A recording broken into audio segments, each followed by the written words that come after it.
This is the Lone Crater YouTube. We hope this video helps. You start by confirming the mic is recognized by the operating system and drivers are current.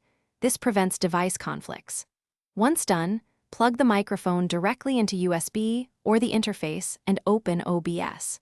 You add a new audio input capture source and choose the exact device name so OBS uses the correct input. Do this now because selecting the wrong device is a common cause of silence, and routing the signal correctly at the source makes later fixes simpler and faster.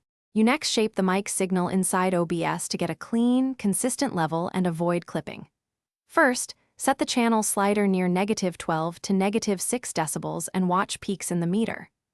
Once done, add filters, a noise gate to cut background hiss, a compressor to tame dynamics, and a gain filter if the input is too quiet.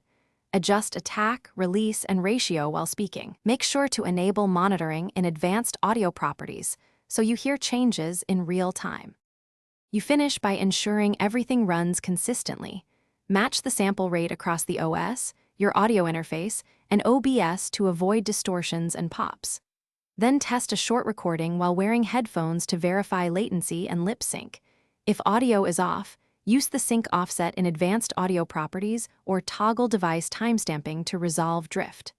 Finally, play back the clip and inspect the waveform. If problems persist, restart OBS and the interface, then recheck device selection and filters. Thanks for watching. Consider subscribing if we helped you.